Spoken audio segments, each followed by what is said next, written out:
Hola amigas y amigos, espero que se encuentren bien. Les leeré el texto El terror del sexto B. Antes de comenzar con la lectura, los invito a suscribirse a mi canal, dale like y comparte. Comenten también el texto que necesitan leer y el más votado será el próximo. Ahora sí, comencemos. El terror del sexto B de la autora Yolanda Reyes.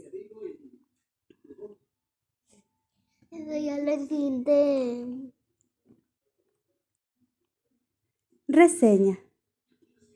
A un niño se le cumple el deseo de que no haya clase. En el colegio un árbol crece en pocos días hasta convertirse en el más grande del mundo. La broma del alumno más revoltoso de clase hacia su profesor le traerá un disgusto. Una niña gorda se revela ante las burlas de su profesor de gimnasia. Después de un esfuerzo enorme, un alumno no llega a ser campeón de natación. Un niño de tamaño inmenso se enamora de una alumna, pero su timidez le impide iniciar una relación con ella.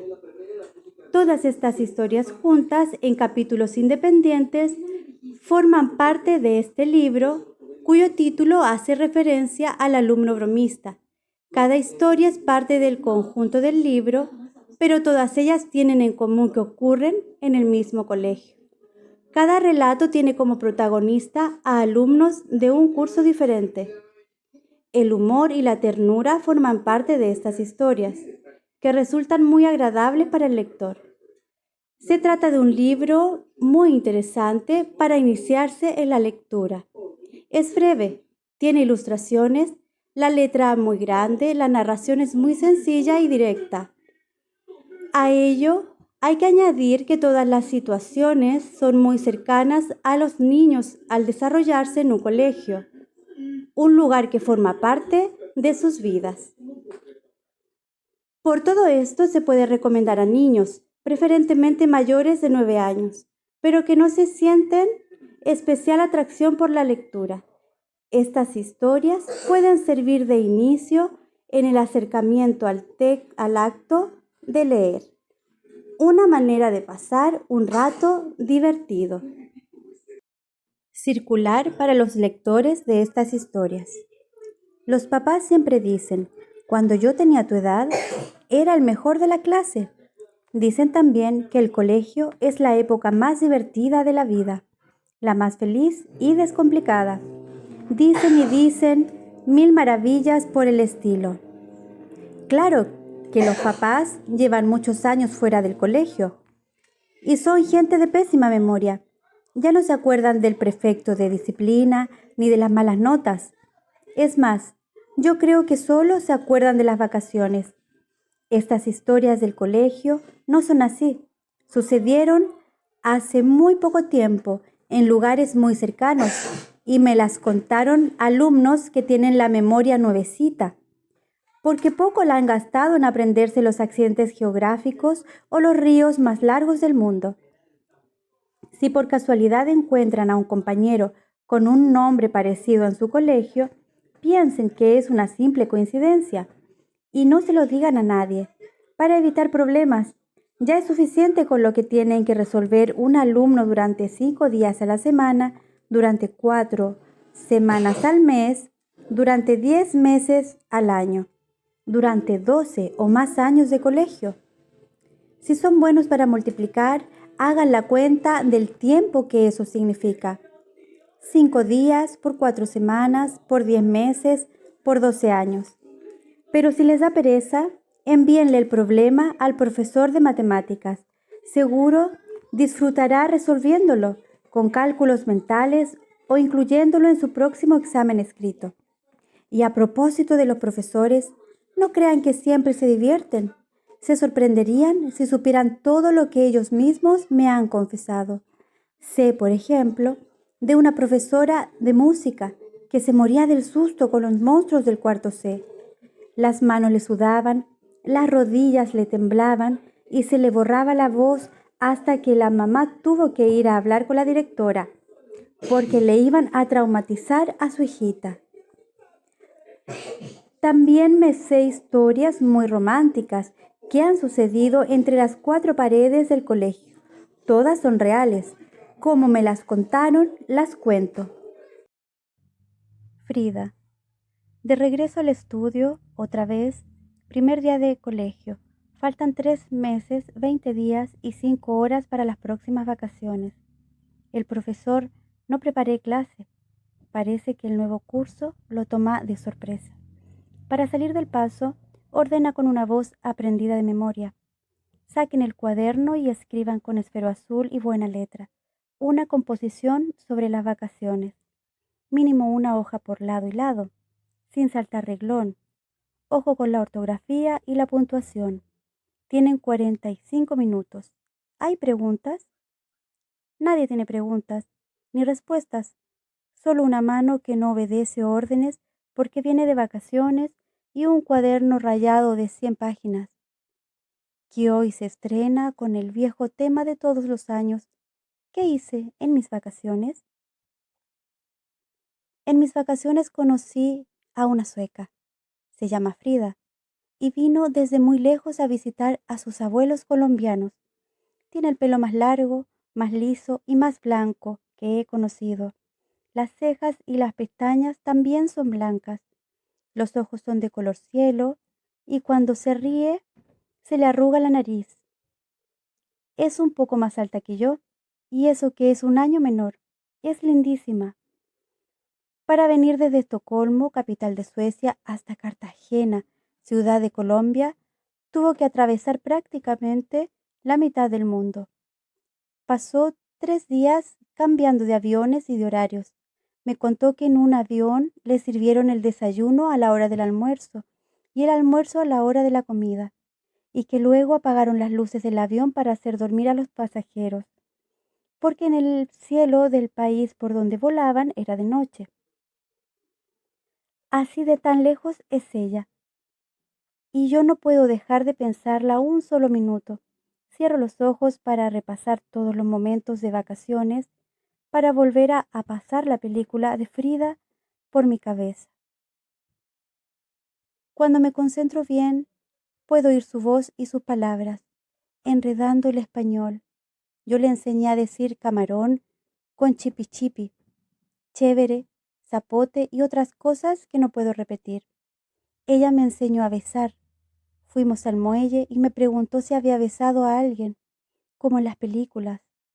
Yo le dije que sí, para no quedar como un inmaduro, pero no tenía ni idea y las piernas me temblaban y me puse del color de este papel. Ella tomó la iniciativa, me besó. No fue tan difícil como yo creía. Además fue tan rápido que no tuve tiempo de pensar, ¿qué hago? Como pasa en el cine. Esos besos larguísimos, pero fue suficiente para no olvidarla nunca, nunca, jamás. Así me pasen muchas cosas de ahora en adelante. Casi no pudimos estar solos, Frida y yo. Siempre estaban mis primas por ahí, con sus risitas y sus secretos, molestando a los novios. Solo el último día, para la despedida, nos dejaron en paz. Tuvimos tiempo de comer, raspados y de caminar a la orilla del mar, tomados de la mano y sin decir ni una palabra, para que la voz no nos temblara. Un negrito pasó por la playa vendiendo anillos de carey y compramos uno para cada uno. Alcanzamos a hacer un trato. No quitamos los anillos hasta el día en que volvamos a encontrarnos. Después aparecieron otra vez las primas y ya no se volvieron a ir. Nos tocó decirnos adiós como si apenas fuéramos conocidos, para no ir a llorar ahí delante de todo el mundo. Ahora está muy lejos. En esto es el colmo de lo lejos, en Suecia. Y yo ni siquiera puedo imaginarla allá, porque no conozco ni su cuarto, ni su casa, ni su horario. Seguro está dormida mientras yo escribo aquí esta composición. Para mí la vida se divide en dos, antes y después de Frida. No sé cómo pude vivir estos 11 años de mi vida sin ella. No sé cómo hacer para vivir de ahora en adelante. No existe nadie mejor para mí. Paso revista, una por una, a todas las niñas de mi clase. ¿Las habrá besado a alguien? Anoche me dormí llorando y debí llorar en sueños porque la almohada amaneció mojada. Esto de enamorarse es muy duro.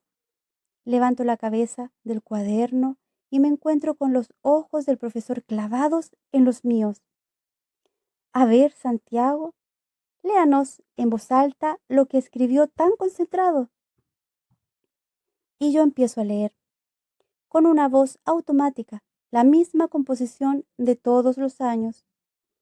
En mis vacaciones no hice nada especial. No salí a ninguna parte, me quedé en la casa, ordené el cuarto, jugué fútbol, leí muchos libros, monté en bicicleta, etcétera, etcétera. El profesor me mira con una mirada lejana, incrédula, distraída. ¿Será que él también se enamoró en estas vacaciones? El día en que no hubo clase. Era domingo, en su peor hora, 6 en punto de la tarde, al otro día, colegio. A Juan Guillermo le empezó un nudo en el estómago, ahí en su cuarto. Estaba la maleta intacta, con todos los libros guardados y las tareas sin hacer. Había pensado en hacerlas el viernes para salir de eso, pero luego llegó Pablo y lo invitó a montar en bicicleta. Las hago el sábado por la mañana, mejor, Juangui. Pero el sábado se fue a hacer mercado con la abuela. Las hago después, pero después era el cumpleaños de Silvia y después estaba tan cansado que dijo, mejor el domingo por la mañana. Pero el domingo se levantó tardísimo y para completar, daban buenos programas en la televisión y luego le tocó arreglar el cuarto y salir a almorzar y así sucesivamente. Al final nunca hubo tiempo de hacer tareas. Era domingo a la peor hora y el nudo en el estómago se enredaba cada vez más. Entonces, para disimular los nervios, prendió la televisión. Solo un ratico, por saber qué están dando, y luego sí, empiezo. Total, a esta hora nunca hay buenos programas. En la pantalla había una especie de mago, un mentalista famoso, con turbante en la cabeza y acento extranjero. Doblaba una cuchara con las cejas fruncidas. El típico y viejo truco. La cuchara se dobló. Juan Guillermo, como tantos millones de televidentes, obedeció las órdenes del mentalista. Se fue a la cocina y trajo un tenedor. Hizo todo al pie de la letra. Frunció las cejas y cerró los ojos para sacar la energía magnética del cerebro y doblar las moléculas del tenedor. Nada. El tenedor no se inmutó. Juan Guillermo no pudo terminar su lección de energía magnética porque lo llamaron a cenar.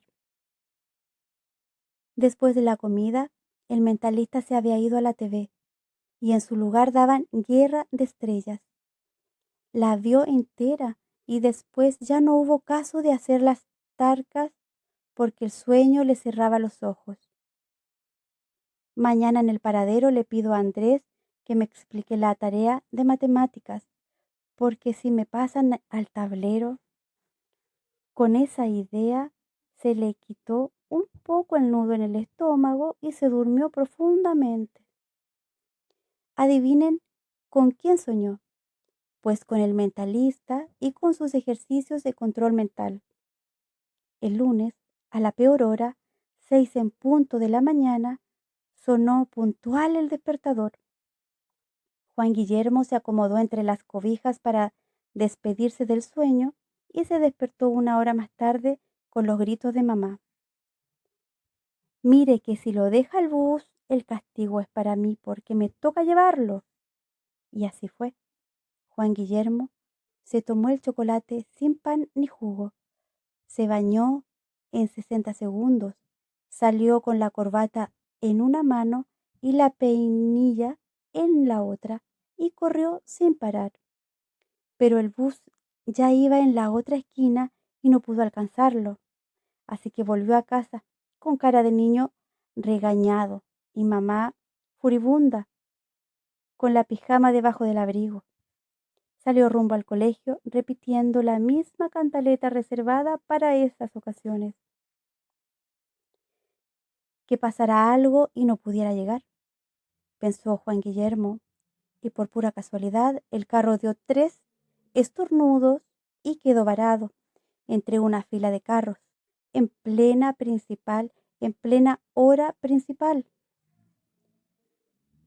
Mamá se bajó con la pijama asomada debajo del abrigo, pasó revista a todo el carro, desde las llantas hasta el motor, haciéndose la que sabía de mecánica, pero el carro no se creyó el cuento y siguió paralizado.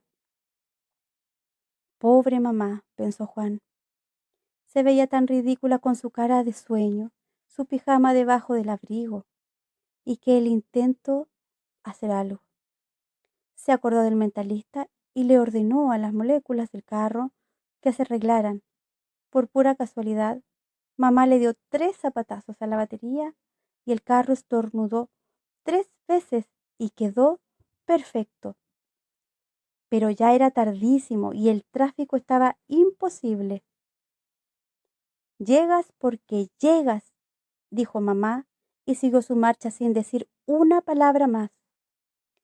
Por fin, a las 8:20 llegaron a la puerta de hierro del colegio.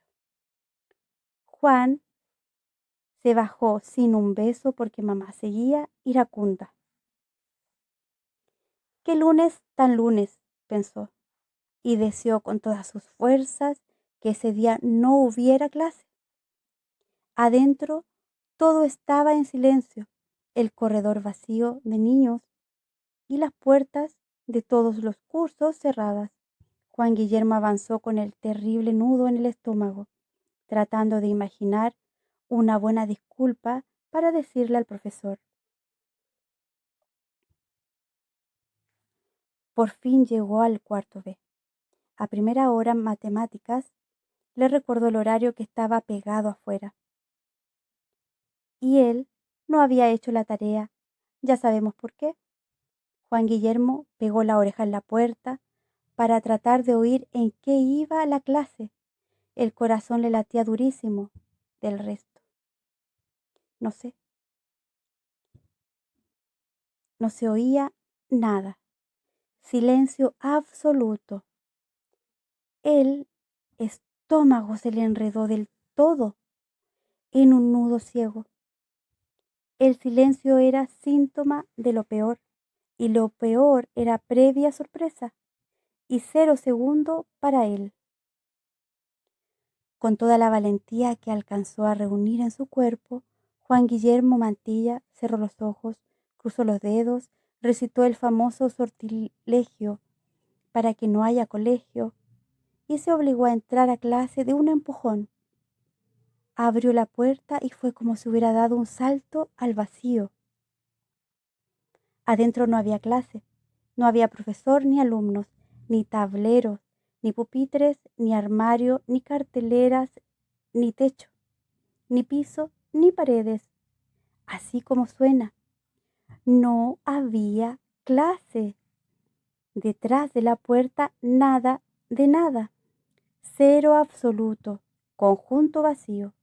Todo un lunes por delante, todo un lunes entero y nuevecito. Y no había clase. Un árbol terminantemente prohibido. En mi colegio hay muchas cosas terminantemente prohibidas. No se pueden traer radios ni zapatos de colores. Tampoco se puede usar las medias por debajo de la rodilla ni la falda por encima de la medida. Está prohibido subirse a los árboles, hacer guerra de agua, dejar comida en el plato, pintar en el tablero, leer cómics, reírse en clase, etcétera, etcétera. Pero entre las 1300 prohibiciones del reglamento hay una escrita con mayúscula y subraya. No se puede traer ni comer, ni vender, ni comprar, ni mascar chicle. Es el peor enemigo de los profesores. ¿Quién sabe por qué? Los chocolates, las paletas y toda la familia de los caramelos están permitidos. El chicle, no. Y si a uno lo pillan haciendo una bomba o simplemente saboreando con suavidad una insignificante goma de mascar, le arman un escándalo casi igual al que forman por rajarse en disciplina. Por eso nos hemos inventado muchas formas de esconder los chicles, debajo del paladar o del pupitre, detrás de las orejas, a veces en la suela del zapato o en otros escondites que seguro ustedes imaginan, pero que por simple prudencia es mejor no escribir en esta página. Nunca se sabe quién pueda llegar a leer estos cuentos. Pues resulta que detrás de la ventana de nuestro salón, en el huerto, había un escondite a prueba de lluvia y de profesores. Allá enterrábamos todos los gauchos de chicle del curso, hasta que un día apareció una matica misteriosa. El lunes, cuando Acevedo la descubrió, no medía más de 30 centímetros y sus hojas de color violeta se veían equivocadas en medio de tantas margaritas. El martes, a la hora del recreo, se había convertido en un árbol respetable de 1,30 de estatura, y el jueves por la tarde ya era mucho más alto que el sauce llorón del patio. Entonces el profesor de biología llamó al jardín botánico, y el lunes siguiente llegaron 7 sabios a examinar el árbol de pies a cabeza.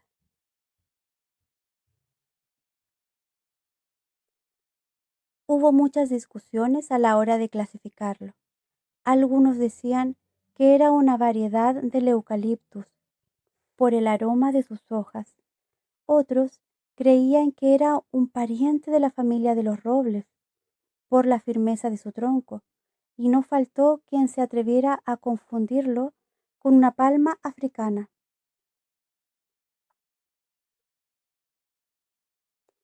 Mientras tanto, el árbol seguía creciendo 1 metro diario sin ponerle atención a los comentarios, hasta que llegó a convertirse en el más grande de América. Lo bueno fue que no hubo clase en toda esa semana. Se armó una discusión interminable y todo el mundo venía a opinar, y el director tuvo que trasladarse con escritorio, teléfonos y secretarias debajo del árbol para contestar las preguntas de los noticieros de televisión. Cuando el árbol superó la talla de todos los árboles del mundo, llegaron científicos, ecologistas, presidentes y periodistas de todas partes. La gente grande estaba feliz diciendo que ahora sí teníamos en nuestro país el árbol más grande del mundo. Nosotros estábamos todavía más felices porque las raíces del árbol empezaron a crecer entre los salones de primaria. Entonces solo había clases muy de vez en cuando y todas eran al aire libre.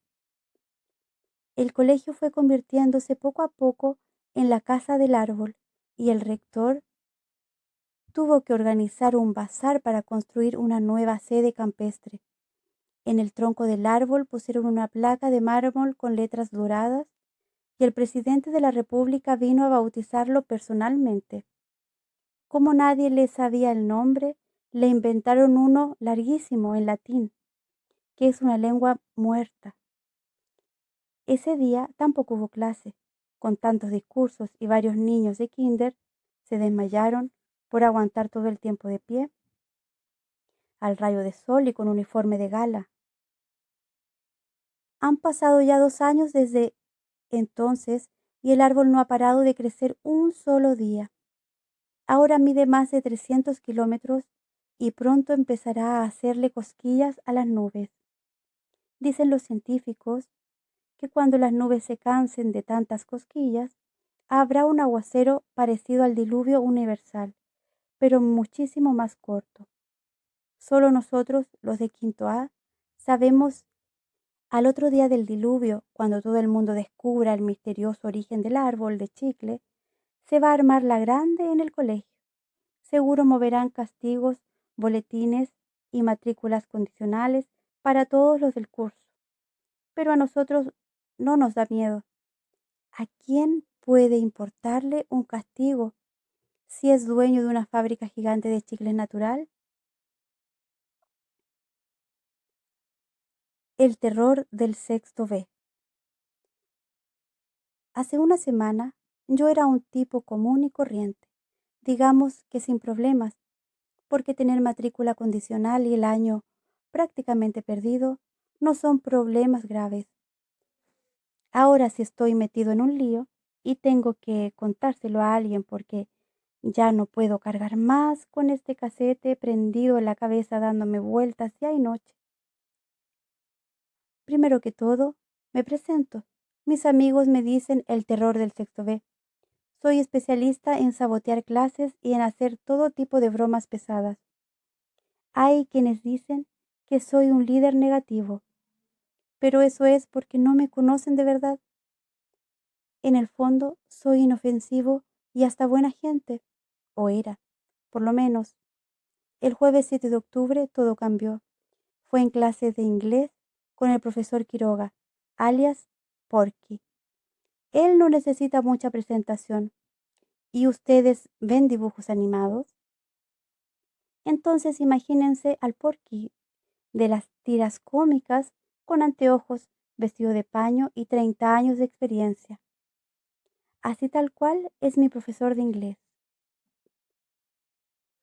Ese jueves su clase empezó, como de costumbre, con la tortura de pasar al tablero. La mirada misteriosa de Porky recorrió mentalmente los 30 nombres de la lista. Empezó con Acevedo, Acuña, Agudelo, Bonilla, Botero, Calderón y no llamó a ninguno. Era como la ruleta. Siguió bajando despacio para aumentar el suspenso. Presentí su paso por la D, la E, la F, la G, la H. Luego lo vi bajar hacia el final de la lista y me sentí salvado. Pero ¿qué va? Falsa alarma. Otra vez arrancó en Zuluaga y su lápiz afilado subió derechito hasta llegar a mi nombre. En él quedaron detenidas sus siniestras pupilas. Hernández Sergio pasa el tablero con su tarea. Con el corazón en una mano y el cuaderno en la otra, me paré, sabiendo lo que iba. Le entregué el cuaderno cerrado para retrasar su furia. No le pedí el cuaderno para mirarle el forro. Dijo con un tono de burla, lo que quiero es la tarea. Haciéndome el bobo, abrí el cuaderno en la página de la tarea, o mejor, en la hoja en blanco. ¿Por qué no hizo la tarea, jovencito? Porque no entendí, profesor. Como estaba previsto todo el curso, soltó la carcajada. Explíqueme el chiste, que no le veo la gracia, dijo Porky, siguiendo también lo que estaba previsto. ¿En serio, profesor? Porque yo no entendí lo de los verbos irregulares. Hubo otro ataque de risa general y yo estaba feliz en mi papel de payaso. Contraataque con otro apunte pesado, pero Porky no me siguió la cuerda. Estaba en uno de sus peores días y decidió ahorrar tiempo y esfuerzo conmigo. De una me mandó a la rectoría. Deme otra oportunidad, la última oportunidad, se lo juro.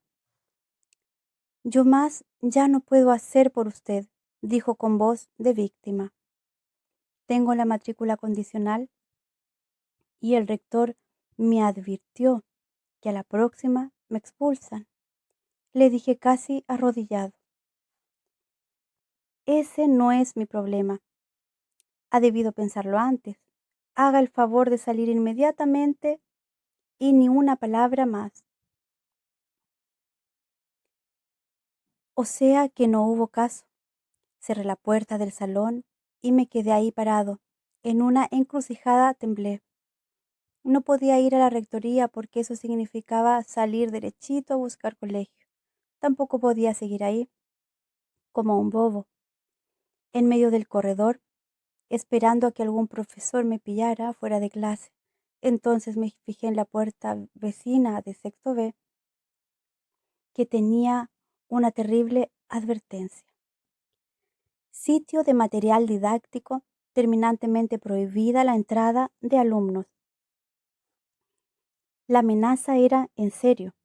Entrar a ese cuarto era arriesgarse a que a uno le cortaran la cabeza, como en el cuento de Barba Azul.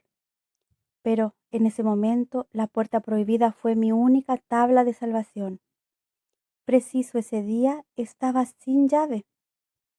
Moví el picaporte y misteriosamente se abrió. Ahora que lo pienso, era el destino. En un acto de valentía entré y me agazapé en un rincón de ese horrible depósito. Yo lo había visto 1000 veces desde mi salón. Es que sexto B tenía una ventana que comunicaba con ese cuarto. Lo llamábamos el acuario, porque con la nariz pegada al vidrio podíamos ver todos los tesoros empolvados que ahí se guardaban. Pero una cosa era ver el acuario desde el salón y otra muy distinta era ser parte de él, estar ahí, agazapado en la penumbra, rodeado de todos esos objetos sobrecogedores. Me helaba la sangre. De entrada tropecé con un águila disecada y vi una docena de ratones muertos que nadaban entre frascos de formol. Más allá estaba la calavera, compartiendo estantería con un montón de huesos humanos. ¿Qué más quieren que les diga? ¿Para dónde mirará mis ojos? Se encontraban con algo cada vez peor. Había una familia de insectos clavados en un icopor con alfileres, un ratón blanco prisionero entre su jaula, unas lágrimas de conquistadores que me miraban furibundos desde el más allá, un rollo de mapas de todos los continentes cubiertos con telarañas y al fondo, cerca de la ventana, el plato fuerte, un esqueleto de tamaño natural. Ver y decir lo que había allá es una cosa, respirar ese olor a formol mezclado con moho es otra cosa muy diferente. El aire empezó a faltarme y me sentí mareado. Pensé que ese cuarto no estaba diseñado para que alguien se escondiera ahí dentro. De hecho, los profesores entraban unos segundos, recogían lo que iban a usar en la clase y salían. Claro, además de morirse del susto, sabían que no había ventilación. El único ventanal, como ya les dije, limitaba con mi salón y estaba herméticamente sellado. Mi reloj marcaba hasta ahora las 8:30. O sea que faltaba todavía media hora de clase. ¿Sobreviviría media hora más? Ay, el corazón que se me iba a salir de la camisa y las ganas de vomitar me decían que no. Lo más seguro era que me encontraran allí desmayado o de pronto hasta muerto, listo para usar en la clase de anatomía, como todo ese montón de huesos. Cuando me oí con esas palabras entre la cabeza, creí que ya había empezado a delirar, pero luego lo pensé mejor y me dije a mí mismo, reacciona, imbécil, no es para tanto. O trataba de distraerme, o de verdad me moría. Me arrastré hacia la ventana que comunicaba con el sexto B y esa cercanía me hizo sentir mejor. Desde allá alcanzaba a oír los murmullos de un mundo conocido. La voz de Porky leía las aventuras de Tom and Mary, los protagonistas del libro de inglés, que eran perfectos y vivían unas situaciones aburridísimas por capítulos. Parecía extraño, pero ese par de imbéciles lograron devolverme un poco de calma. Los minutos empezaron a caminar normalmente, y en medio del peligro traté de pensar con cabeza fría. La situación estaba controlada. Ningún profesor iba a entrar al depósito porque todos estaban ocupados. Estar en un lugar tan espeluznante y tenebroso y prohibido era un privilegio. Tenía que aprovecharlo y salir a contarle el cuento a mis amigos. Es más, ya sabiendo que a veces el depósito se quedaba sin llave, iba a organizar una expedición secreta y solo para los más arriesgados yo podía ser el guía. Me sentí orgulloso de oírme con esos nuevos pensamientos. Había vuelto a ser el mismísimo terror del sexto B, como siempre. El olor fétido había dejado de molestarme, y viéndolo bien, todos los bichos, menos el ratón blanco, estaban disecados. Volví a mirar los tesoros, ya sin tanto miedo, y de repente mis ojos se fijaron en un detalle fascinante. El esqueleto humano tenía un montón de cuerdas de nylon, casi invisibles, colgaban de los huesos de las manos, de los pies y de la cabeza, como si en lugar de material didáctico fuera una marioneta macabra, puesta ahí para asustar a alguien. Era insólito.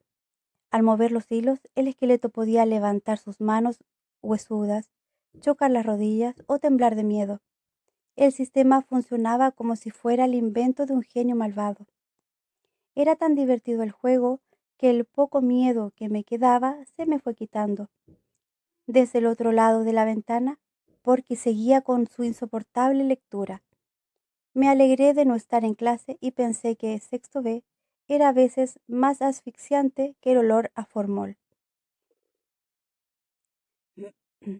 Esto me apoyó diciendo que si con un movimiento de calavera entonces se me ocurría una idea descabellada.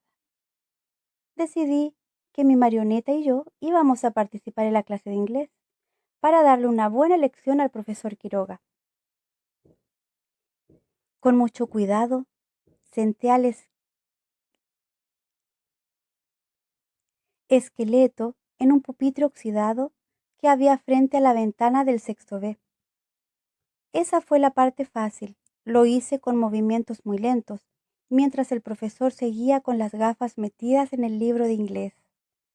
Después me escondí detrás del marco de la ventana, agarrando bien las cuerdas de nylon que movían los huesos del brazo derecho. Todo salió perfecto. El esqueleto quedó sentado del otro lado del cristal, mirando al profesor sin perder un solo detalle de la clase. Era el alumno perfecto. Me moría por ver la cara de Porky, pero no me atreví a asomarme. Cualquier descuido podía ser fatal. Había que tener paciencia, y la tuve, hasta que por fin se terminó la dichosa lectura. El momento de la función había llegado y me preparé como un verdadero titiritero. ¿Quién no entendió algo?, preguntó Porky. Moví hacia arriba las cuerdas de nylon y el esqueleto levantó lentamente su mano derecha. Solo oí un silencio aterrador y luego un barullo general. Algo había sucedido y quise mirar la escena, pero me quedé inmóvil en mi escondite. Después de unos instantes, volví a oír la voz de Quiroga, un poco extraña, como cavernosa. Eso confirmaba que la escena le había impactado. Hay questions. De nuevo me moví las cuerdas. El esqueleto volvió a levantar su mano huesuda, como si quisiera preguntar algo. Esta vez no aguanté la curiosidad. Asomé un ojo para mirar a Porky y lo vi lívido, con los ojos aterrorizados. Pero al cabo de un tiempo pareció recuperarse y pronunció sus palabras preferidas. Open your notebook, please. The homework for tomorrow night. Estaba a punto de dictar la tarea cuando volví a concentrarme en mi actuación. Era el momento culminante del espectáculo. Moví las cuerdas de una manera tan perfecta que el esqueleto volvió a levantar la mano girándola de un lado a otro para decir adiós.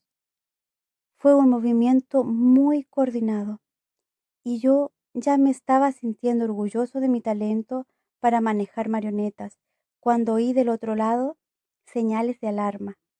Todo el curso murmuraba y se sentía una atmósfera de preocupación. ¿Se siente mal, profesor?, oí preguntar a Rodríguez. No, dijo Porky, con un hilo de voz. Les dejó estos minutos libres. ¿Y de tarea? ¿Qué hay que hacer?, dijo el sapo del botero. No, homework for tomorrow. Time is over, fueron las últimas palabras que le alcancé a oír. Hasta mi escondite llegaron los gritos de alegría. A nadie en sexto B le preocupó el extraño comportamiento del profesor Porky. Solo el esqueleto y yo lo sentimos pasar por nuestra puerta, arrastrando sus zapatos viejos. Cuando los pasos se perdieron, me atreví a salir del depósito y aproveché el desorden general para colarme en el salón como si nada. Adentro había una fiesta completa, con guerra de tiza incluida, para celebrar semejante acontecimiento. Era la primera vez en la historia del colegio que el profesor Porky regalaba tiempo de su clase y no dejaba tarea. Mis amigos me lo contaron maravillados y yo casi ni los oí. No me atreví a comentar mi última hazaña con nadie. Tenía clavada la mirada aterrorizada de Porky y su voz temblorosa cuando vio que el esqueleto le decía adiós con la mano. Disimuladamente traté de averiguar por él en otros salones y me dijeron que no habían tenido clase de inglés porque el profesor estaba indispuesto. Desde ese momento empecé a sospechar que se me había ido la mano. Durante el resto del día casi no abrí la boca ni me hice el chistoso en ninguna clase. Por la noche tuve pesadillas y me desperté temblando de fiebre. Mi mamá me dijo que debía ser un virus y que mejor me quedara en la casa. Yo por primera vez en mi vida de colegio me levanté enfermo. Fui el primero en llegar al salón. Necesitaba ver a Porky sentado en el escritorio, con su libreta abierta como cualquier día. Es más, necesitaba ganarme otro 0 en el tablero. Con eso quedaba tranquilo. Pero no fue así. Pasó el viernes y volvió el lunes, y Porky no fue al colegio. En la mañana del martes, el rector nos hizo formar en el patio desde kinder hasta 11º. Tenía una cara larguísima y yo presentí lo que iba a decirnos. Los reuní hoy a todos para darles una noticia muy triste. El profesor Quiroga está en el hospital.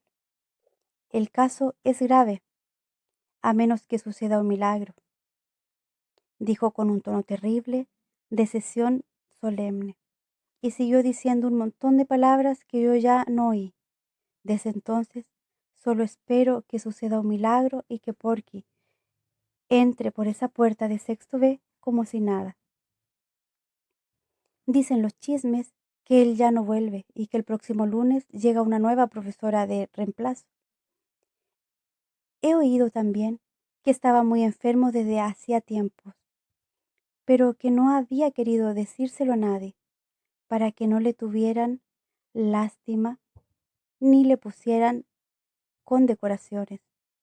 Supongo que la gente dice esas cosas simplemente por opinar y porque todavía nadie sabe qué fue lo que realmente sucedió. Ustedes, que llegaron al final de esta historia, son los primeros en saberlo. Si por casualidad saben dónde está Porky, cuéntenle todo. Díganle que era solo una broma pesada, que no es para tanto, que no me haga esto. Martes a la 5ª hora o la clase de gimnasia. Juliana era gorda, pesada y lenta. Tenía 13 años, unos 50 de estatura y 50 y tantos kilos encima. muchos más de los que su uniforme de gimnasia podía contener. Por eso los martes al mediodía deseaba con todas sus fuerzas no haber nacido, o volverse invisible, o vivir lejos, muy lejos del nuevo liceo, para no pasar por la tortura de ponerse el uniforme en público delante de las miradas de sus 15 compañeras, mucho más esbeltas que ella. Eso por no hablar de las otras 15 miradas, las que de sus compañeros hombres, que siempre se las arreglaban a esa hora para espiar por las ventanillas del baño de mujeres. Tal vez, pensaba Juliana para consolarse, tal vez a mí ni me miran. Seguro están con los ojos fijos en las bonitas del salón, por ejemplo, en la creída de la Paula, que siempre se cambia junto a la ventana, preciso en el sitio más visible, y luego se hace la ofendida cuando descubre que la están mirando. Claro, la muy hipócrita. La tortura de Juliana llevaba varios años y prometía durar muchos más. Había usado ya todas las artimañas, todas las disculpas caseras y todas las excusas médicas para salvarse de la gimnasia. Sufrió intensos dolores de estómago, justo los martes al mediodía. Usó cuello ortopédico, solo los martes a la quinta hora. Le dio fiebre de 38 grados, 2 martes seguidos, y hasta llegó al extremo de romperse un brazo. Ese sí fue su mejor antídoto, porque logró pasar 2 meses y medio enyesada, es decir, 10 horas de gimnasia mirando la clase desde las graderías sin mover un dedo. Pero tantos años llenos de martes al mediodía habían terminado por agotar todas las posibilidades de escape. Así que los martes a la 1 en punto de la tarde, la clase más cruel de la historia volvía a comenzar. El profesor llegaba horriblemente puntual, con su ridículo uniforme y su silbato de domador de circo, listo para iniciar la función semanal. ¡Pi! Decía su silbato, lo que traducido al lenguaje humano significaba: hagan inmediatamente una fila por orden de estatura. ¡Pi! Repetía el silbato del domador, lo que en idioma español quería decir: eso no es una fila, señoritas, tomen distancia lateral. Después de 10 o 15 órdenes silbadas, la fila quedaba por fin decente, según las propias palabras del profesor. Entonces seguían sin variar un milímetro los terribles ejercicios de calentamiento.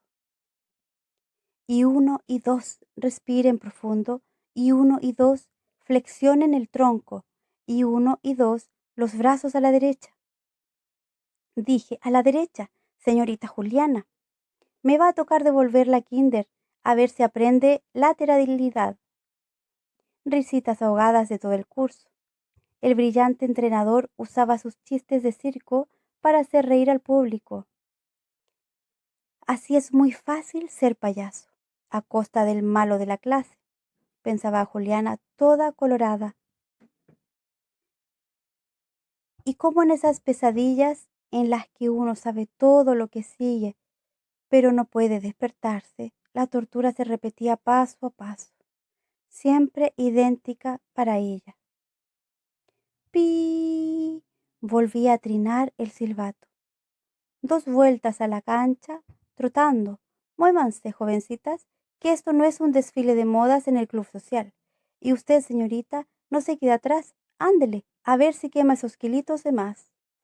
Y Juliana trotaba, y trataba con todas sus fuerzas de no quedarse atrás, pero llegaba de última, lenta, pesada e infeliz.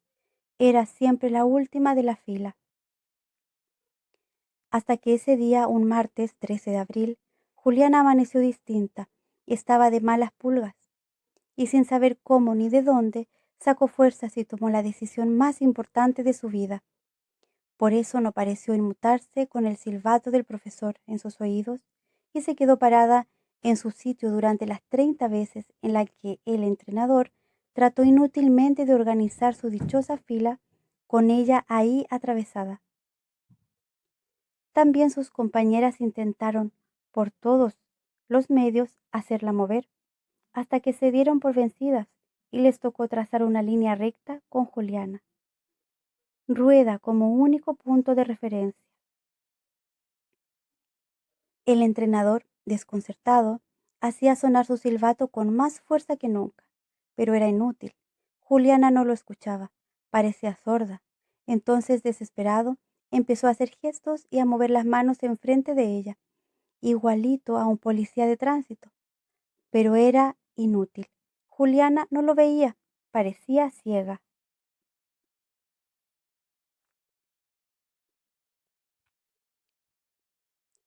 El profesor llegó a preocuparse. Se puso pálido y se acercó a Juliana a ver si respiraba.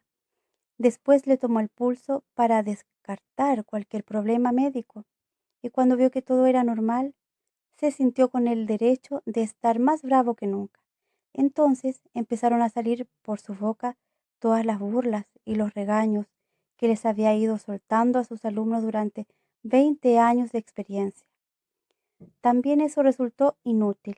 Juliana no se puso colorada, estaba inmóvil e inexpresiva. Parecía de piedra. Ahora era el profesor el que estaba colorado como un tomate. Colorado y furibundo. Empezó con las amenazas. Primero le anunció un 0 en disciplina. Luego lo pensó mejor y decidió expulsarla del colegio, si no recapacitaba inmediatamente. Era su autoridad la que estaba en juego y no estaba dispuesto a tolerar que una mocosa lo pusiera así, en ridículo delante de toda la clase. Ya iba a saber esa niñita de lo que él era capaz. Y sí, en los minutos que quedaba de clase, el profesor Pancho Donaire fue capaz de casi todo. Gritó, regañó, se levantó, dijo que necesitaba el trabajo, echó discursos, hizo pataletas, etcétera, etcétera, etcétera. Solo le faltó llorar. Por fin sonó la campana y rompió el encantamiento. Juliana dejó de ser estatua, dio media vuelta y empezó a caminar por el corredor, con rumbo hacia quién sabe dónde. Todas sus compañeras la siguieron en fila, silenciosas y solidarias, como en una procesión. Nadie le dijo una sola palabra, pero ella tuvo la sensación de no estar sola y también de repente se sintió extrañamente liviana. Ese martes 13 de abril, a la quinta hora, se había quitado un peso de encima. Saber perder. Esta vez estaba seguro de ganar. Había entrenado tanto. Se levantaba cuando todos dormían y trotaba hasta que salía el sol, 50 vueltas o a veces más a la manzana, 50 flexiones antes del desmayo. Cereal, jugo de naranja y pan integral sin mermelada ni mantequilla. Luego una ducha fría y quedaba listo. Salía al paradero, tomaba el bus del colegio y empezaba un largo paréntesis en sus días, antes del entrenamiento de natación. Solo pensando en el entrenamiento podía soportar la clase de matemáticas, siempre a la primera hora, y el desfile interminable de las otras materias, español, inglés, sociales, comportamiento y salud, etcétera, etcétera. El colegio era un mal necesario. Lo toleraba apenas como un lugar de paso, como una sala de espera antes de la aventura diaria. La natación, en cambio, era su vida. Todas las tardes, de 4 a 6, el resto del mundo quedaba atrás, y su cuerpo, liviano y poderoso, se imponía pruebas, superaba obstáculos, batía récords. En el azul de la piscina, él era un héroe y lo sabía. Por eso seguía al pie de la letra todas las instrucciones del entrenador. Por eso aguantaba también sus regaños y sus "tú puedes hacerlo mejor". que a veces le sonaban tan injustos. Una cosa era estar afuera, dando órdenes, y otra muy distinta era estar ahí, metido de cabeza entre el agua, nadando sin parar, de una orilla hasta la otra, 1 y 100 veces, día tras día. Valía la pena. Primero fue del equipo de primaria, después representó al colegio en las competencias intercolegiales. Ganó medalla de bronce, pero muchos dijeron que llegaría más lejos. Tiene enormes posibilidades, decían, y hablaban de él como si fuera un gran deportista. Algunas veces se lo creía, otras pensaba que no era para tanto, según el ánimo, porque habían días terribles en los que el mundo se derrumbaba y él no era lo que se dice, un tipo seguro de sí mismo. ¿Qué va? No era el millonario ni el mejor de la clase. No tenías los músculos de Pinilla ni la estatura de Garavito. No sabía bailar, nunca le prestaban el carro y escasamente se afeitaba 1 vez al mes. No tenía novia, se moría del susto, pero desde que logró ser del equipo, muchas cosas empezaron a cambiar. Sus compañeros lo miraban con otros ojos, sobre todo Natalia, que era del equipo de barras. Los ojos de Natalia. En el fondo siempre había esperado un milagro o un golpe de suerte, y algo le decía que había llegado su hora. Esta vez, en el campeonato nacional, estaba seguro de ganar. Había entrenado tanto. La cuenta regresiva empezó. Primero faltaba un mes, luego 15 días, de pronto solo una semana, hasta que por fin llegó la hora, como llegan todas, y cuando se dio cuenta estaba ahí, sentado, temblando de pies a cabeza. Desde el caminiro escuchó cómo llegaba la gente, oyó las barras, los aplausos y los gritos del público.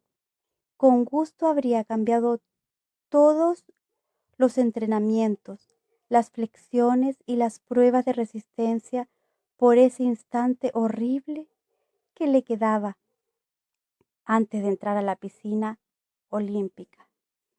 Tenía ganas de salir corriendo. Deseó con todas sus fuerzas un terremoto o una bomba atómica. Quería morirse del miedo que tenía. Paralizado, oyó que lo llamaban por el parlante, con su nombre y su apellido. Federico Nieto, anunció una voz en el micrófono. No había duda que era él, el mismo Federico Nieto de toda la vida. Qué extraño le sonaba ahora su nombre. Suerte, Federico, le dijeron, y unos pasos que no eran suyos salieron del camerino. Afuera se encontró con todas esas cabezas ordenadas en hilera que llenaban las graderías. Imagínate que son un sembrado de lechugas, le había aconsejado el entrenador. No mires hacia los lados, concéntrate en la piscina y piensa que estás solo. Pero él no podía pensar. Nadie puede pensar delante de tanta gente. Solo se acordó de Natalia, que estaba ese día con minifalda en el equipo de barras. De un salto se hundió en el agua tibia.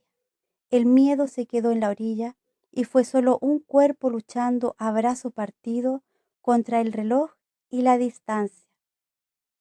Nunca lo hizo mejor que ese día. Sacó fuerzas de cada uno de sus músculos y nadó.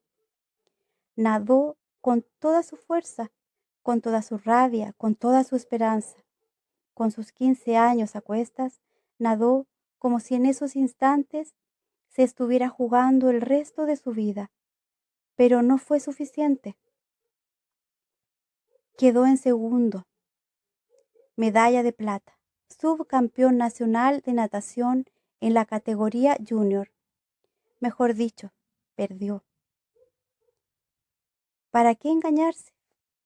Perdió y había entrenado tanto. Se encerró en el baño, no dejó que lo vieran llorando. No fue a felicitar al campeón. Él no era un hipócrita. Escuchó con envidia los aplausos ajenos y se sintió más derrotado que nadie en el mundo. Afuera el equipo de barras repetía las mismas canciones idiotas de siempre.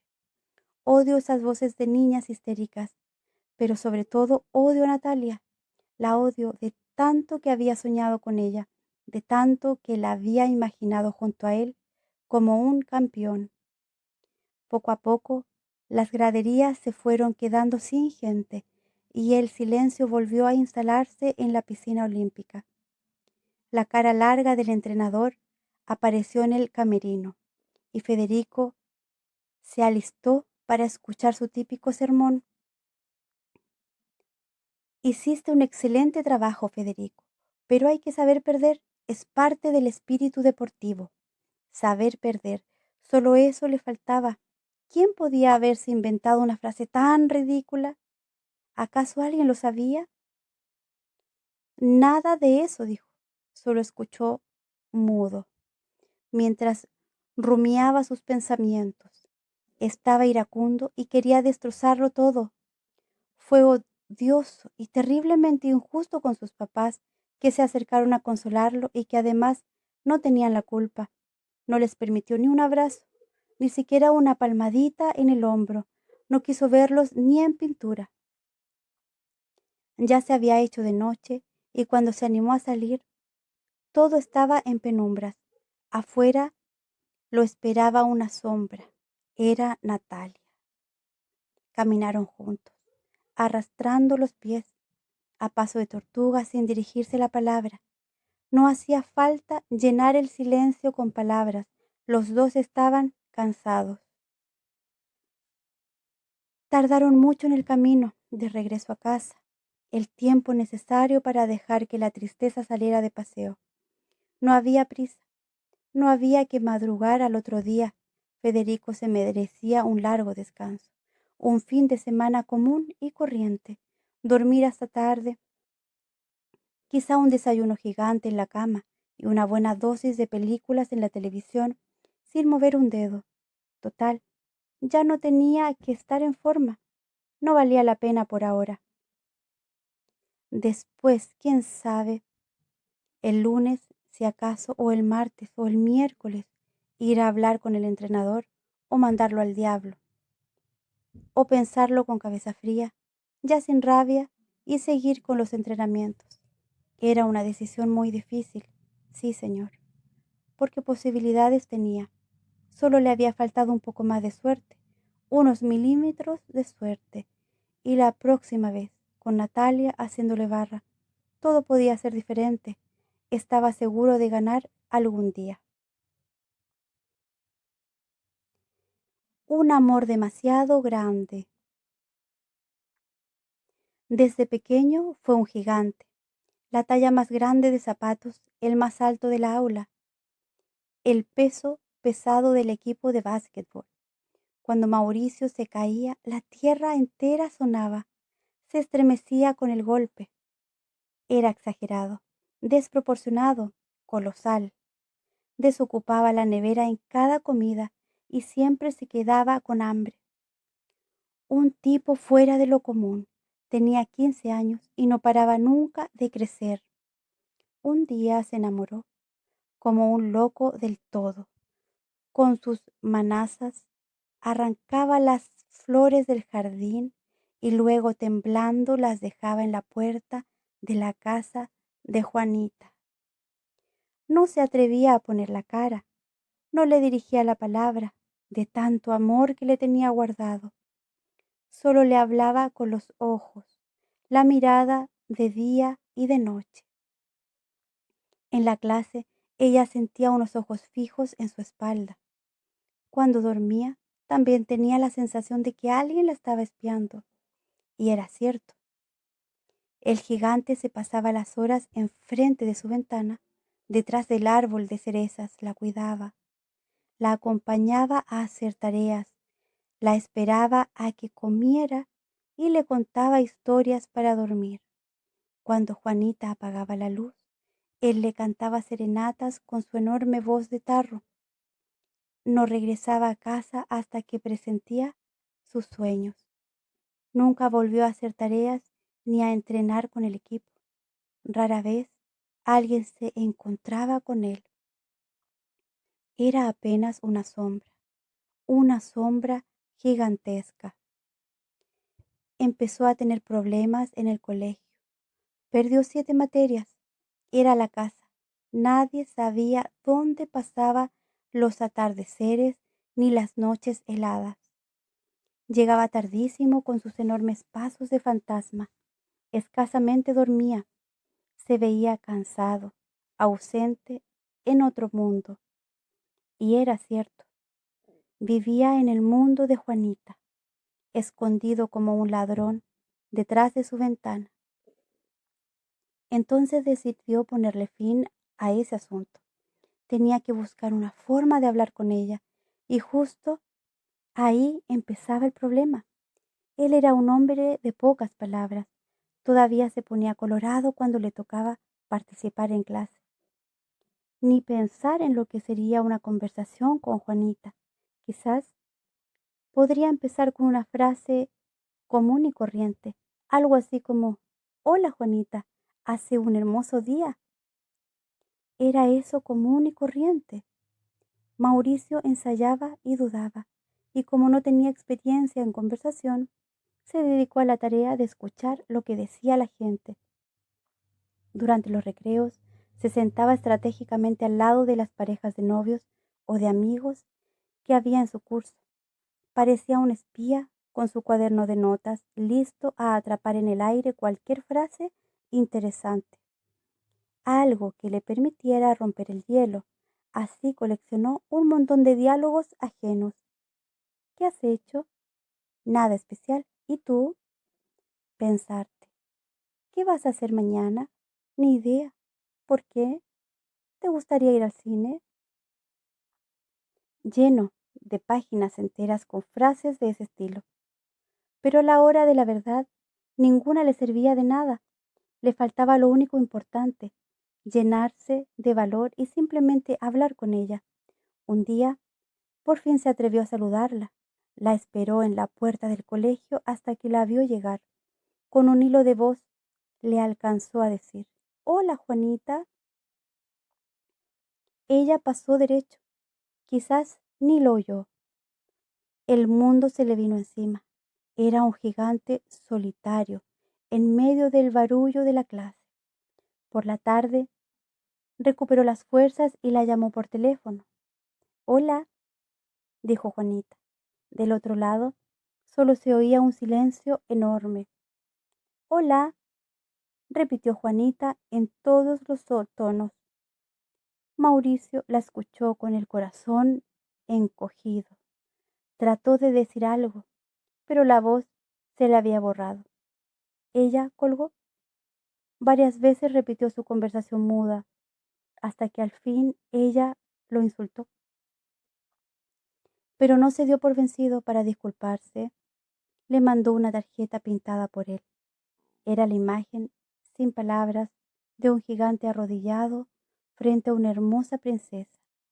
Al parecer, no sirvió de nada, porque la princesa pasó todos los días rodeada de un séquito de amigas, y aunque estuvo a punto de tropezarse con él, nunca lo vio.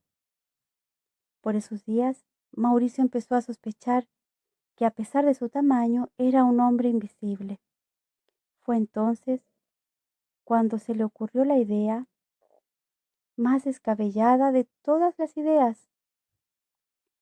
Si era invisible y si no le salía la voz, iba a ser un pasacalles gigante, y Juanita no tendría más remedio que verlo todos los días, metiéndose junto a su ventana.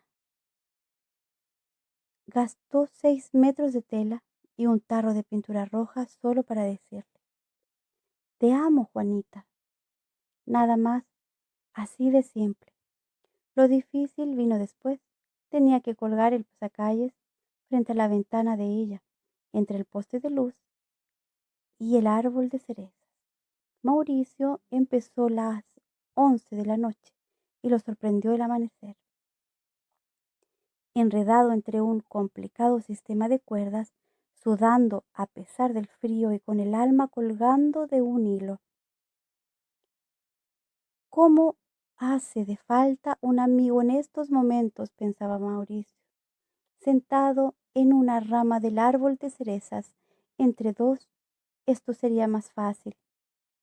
Y mientras trataba de animarse, pensando en la sorpresa que se llevaría Juanita al ver su pasacalles, una luz de interrogatorio le encandiló los ojos.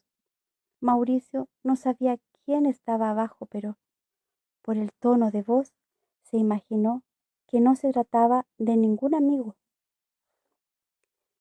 Se ordena al sospechoso bajar del árbol con las manos en alto, le gritaron. Aunque parecía imposible bajar del árbol a esa hora con las manos en alto, Mauricio cumplió la orden al pie de la letra. Abajo lo esperaban dos policías. Queda detenido, dijo el más viejo. Tiene que acompañarnos a la comisaría, completó el más joven. A Mauricio solo se le ocurrió la típica frase de las películas. Soy inocente, dijo para comenzar. Y en realidad fue solo un comienzo, porque después lo confesó todo. Habló sin parar durante un largo rato. Aprovechó la oportunidad para contar todos los detalles de su amor atragantado. Los policías lo escucharon de principio a fin. No lo interrumpieron, no le hicieron ninguna pregunta, no le exigieron pruebas. Por fin, cuando Mauricio terminó su declaración, el policía más viejo recuperó su voz de mando y empezó a dar instrucciones. A este muchacho hay que ayudarlo. Rapidito, a movernos, que es para hoy. Los policías sacaron sus herramientas de la patrulla y se treparon con Mauricio al árbol de las cerezas. Lanzaron gojas, sogas y escaleras de emergencia hasta el poste de la luz. Estuvieron a punto de resbalarse. Entre los tres lograron coordinar un arriesgado trabajo de equipo. Fue intenso, peligroso y apasionante. Por fin, a los 6 en punto de la mañana, la operación Pasacalles estuvo concluida y un amor exagerado quedó flotando en el aire. Después de unos minutos, la ciudad se despertó. Todos, absolutamente todos, salieron a admirar el pasacalles más hermoso que jamás existió. Las vecinas murmuraron, los muchachos le tomaron fotos, las amigas de Juanita lo miraron con envidia. El tráfico se puso imposible y la fila de curiosos fue aumentando durante todo el día. Juanita, mientras tanto, con las cortinas cerradas, se agazapaba entre las cobijas y se tapaba los oídos para no escuchar semejante alboroto frente a su ventana. Tenía miedo. A pequeña y menudita y soñaba, simplemente con un amigo, con alguien que la mirara a los ojos y la tomara de las manos y la llevara, si acaso a comer un helado. Tanto amor la apabullaba. Era demasiado para ella. Tal vez algún día, cuando creciera, se casaría con él, pero por ahora no le interesaba averiguar quién era el que tanto la quería. Un enamorado así le quedaba grande. Yolanda Reyes. Yolanda Reyes nació en Bucaramanga, Colombia, en el año 1959. Es licenciada en Educación con especialización en Filosofía y Literatura de la Universidad Javeriana de Bogotá y realizó estudios en Lengua y Literatura Española en Madrid, España. Su trabajo ha estado vinculado desde siempre con programas de animación a la lectura dirigidos a padres, maestros y bibliotecarios. Actualmente dirige Espantapájaros, taller, del cual es también fundadora, proyecto cultural que tiene por objetivo mostrar a los más pequeños el universo de la literatura. Su obra más representativa, El terror del sexo B, fue publicada por Alfaguara en el año 1995 y le ha otorgado importantes reconocimientos.